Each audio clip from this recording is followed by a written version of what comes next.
Esta es la musiquita de nuestro comentario económico y está con nosotros Pedro Grados Smith, director de la Escuela de Posgrado de la Universidad de Lima, para analizar, ver un poco el impacto de este paquete de medidas, 25 medidas que ha anunciado el gobierno, el Ministerio de Economía y Finanzas, el ministro de esa cartera, Alex Contreras, junto con el premier Alberto Tarola, en esto que han denominado Plan Unidos. Profesor, ¿cómo está? Buenos días. Muy buenos días y gracias por la invitación.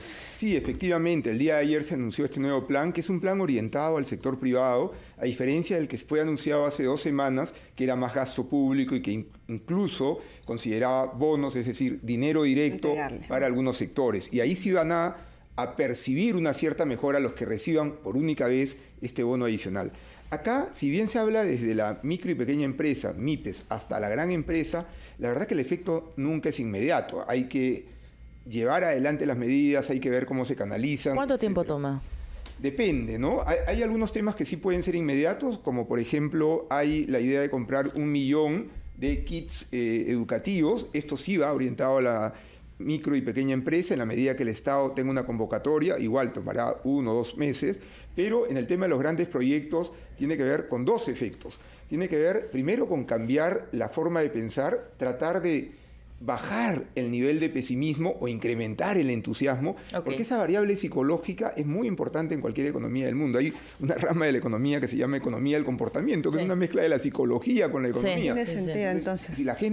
Si todos estamos pesimistas, la verdad que es poco probable salir adelante. Ahora, profesor, estas medidas giran básicamente en facilitar el crédito y también agilizar trámites de obras de gran envergadura. Ha hablado el ministro sobre más residuos, pero en el contexto del fenómeno El Niño, ¿esto no es arriesgado hablar de inicios de estos proyectos cuando hay fenómenos al niño que podrían variar fechas, inicios de proyectos tan grandes? Sí, es un tema que hay que considerar, pero hay que trabajar en las 2 líneas, ¿no? Por el lado del fenómeno del niño, igual, si bien se ha acelerado, hay que trabajar 24/7 de aquí hasta 3 o 4 semanas, la verdad, porque esto es casi inmediato y ojalá haya una disminución de los efectos del niño. Eso nunca lo vamos a saber, es un tema climático en general. Pero sí escuchaba también algunos reportajes donde se hablaba de zonas donde no se ha hecho enrocado, no se ha descolmatizado. Claro. Entonces, eso hay que acelerarlo y es 24 horas, es trabajo y es protección a futuro.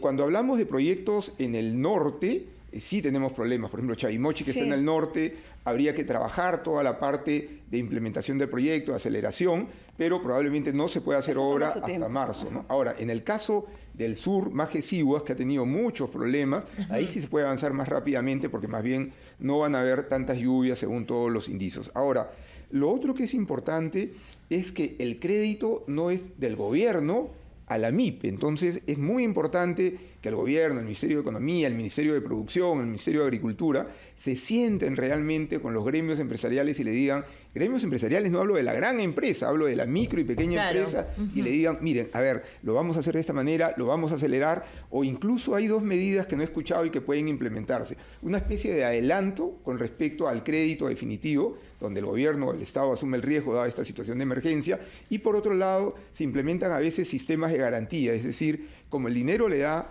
viene al sector financiero, digamos, cajas municipales, rurales, ellos toman la decisión de prestar y asumen un riesgo. Si el gobierno pone un porcentaje como pasó en el COVID, me parece. En el COVID se hizo de esa manera y hay que hacer algo similar. Es una situación de emergencia. Ojo. Pero acá hay que, creo que identificar a qué empresas sí hay que brindarle este apoyo, ¿no? Porque la crítica inicial cuando pasó esto en el COVID-19 y se aplicó... Fueron a las grandes. Exactamente. Fueron a las grandes empresas. Esto debería ser líneas exclusivamente para la micro y pequeña empresa y debería también de servir para formalizar. Ahora, hay normas que se han dado en el Congreso que han ido precisamente contra la micro y pequeña empresa. Y lo repito, el control de tasas de interés está perjudicando a la micro y pequeña empresa. Uno dice, no, voy a controlar las tasas de interés. El sistema financiero dice, a esa tasa de interés no le presto a la micro y pequeña empresa. ¿Y qué ocurre con la micro y pequeña empresa? Se va al mercado negro. Al mercado negro, pero el mercado negro las tasas son superiores a las formales, que no digo que sean bajas, pero son superiores, y además con mecanismos de recuperación de crédito, violencia, ¿no? Hasta criminales, ¿no? Ahora, se va a hacer un choque de estrave en la minería con el impulso de 13 medidas de gestión normativas. ¿Esto qué implica? ¿A qué regiones va a afectar? Bueno, esto afecta a todos los proyectos mineros que están, digamos, vías de ejecución y aquellos otros que van a acelerar algunas inversiones adicionales. Antamina, por ejemplo, son más de 2.000 millones de dólares y esto va a beneficiar a Ancash, una zona que ha progresado en los últimos años. Por otro lado, el tema de Zafranal en Arequipa, que es como 1.200, 1.300 millones de dólares, eso sí está un poco más retrasado y eso no van a ser efectos inmediatos. Repito, esto está orientado a decirle, a sentarse ahí sí con el gran empresario, con la gran minería y decir, bueno, ¿qué hacemos para que tu proyecto, en lugar de tener efecto en 3 o 4 años, lo tenga en 1 año? Y recién cuando ese proyecto se lleve adelante, hay un efecto hacia la mediana y pequeña empresa que abastecen de algunos o en algunos rubros a estas grandes obras, ¿no? Otro tema interesante que no debemos descuidar y que tampoco es inmediato, pero tampoco tan remoto, es el tema de Chancay. El próximo año se lleva en Lima la reunión de APEC, en el Perú realmente. Noviembre. Va a haber una preinauguración o una inauguración de parte de lo que es Chancay. Chancay es el puerto más importante de la costa oeste de Sudamérica. Y me parece que de la región, profesor, porque nos va a ubicar como un hub portuario, que justamente es lo que me ha mencionado el ministro de Economía y Finanzas. Va a ser una gran oportunidad y si no aprovechamos esto mejorando carreteras, por ejemplo, vamos a tener pues el megaproyecto en nuestro país, pero sin sacarle el jugo que nosotros queremos, ¿no? Totalmente de acuerdo. Y no solamente está Chancay. El Callao no está lejos de Chancay. Claro. Entonces, y Paracas. Y Paracas. O sea, también hay un puerto importante en Paracas. Entonces tenemos Paracas, tenemos el Callao, Muelle Norte y Muelle Sur, que están en proceso de expansión, y tenemos Chancay. Y ahí el parque industrial de Ancón es fundamental. Cuando uno va, por ejemplo, a Shanghái, en China, toda la parte industrial exportadora está muy cercana a uno de los puertos más grandes del mundo. Entonces, ese tipo de cosas las podemos tener en Perú, pero otra vez, el Estado no tiene ni el capital humano ni el capital financiero como para generar esta dinámica. Entonces, lo que hay que hacer es sentarse con el gran empresario y decirle al gran empresario, tienes que incluir país, tienes que generar efecto integrador. Un ejemplo nada más, en agroindustria. Somos grandes exportadores de palta en la costa.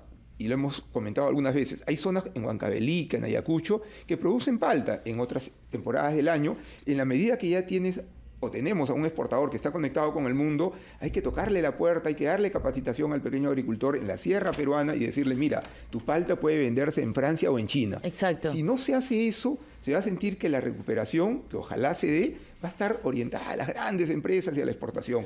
Tenemos que conectar, vincular a la gran empresa y al crecimiento del país con la población en su conjunto y formalizar. Es fácil decirlo, difícil hacerlo, lo sé, pero hay que trabajar en eso. Se han anunciado programas para beneficiar dar créditos educativos con plazos de pago holgados. Esto sí afecta directamente a la población que está escuchándonos en sus casas ahora mismo. Capital humano. Mire, algo que debería hacerse y que se ha aplicado en otros países, pero a tasas adecuadas, es, ¿por qué no se le dice a la población, mira, escoge tú dónde quieres estudiar en el Perú y si ya eres egresado de una universidad en el mundo y yo te voy a financiar, yo Estado te voy a financiar a una tasa prudente? Entonces, la idea de la mejor universidad, la propia población sabe cuáles son las mejores universidades y van a decir, yo quiero estar en esta universidad, pero es muy cara, aquí o en el exterior. El Estado te lo va a financiar. Entonces, conectamos, generamos movilidad social respetando meritocracia. Eso es importante. Y totalmente de acuerdo que si no consideramos a la mediana y pequeña empresa, no vamos a generar el país integrado que estamos deseando. Y esperemos que digamos que este paquete de estrategias del gobierno sea una bala de plata que sí funcione y que los efectos los veamos lo más pronto posible. Algunos van a tomar su tiempo, pero lo ideal es que esto pueda servir para salir de esa recesión económica, profesor. Total, y ver el vaso medio lleno, no medio vacío. Es lo mismo, pero tratemos de verlo medio lleno. Muy bien, profesor, muchísimas gracias por acompañarnos. Pedro Grados Smith, director de la Escuela de Posgrado de la Universidad de Lima, estuvo con nosotros.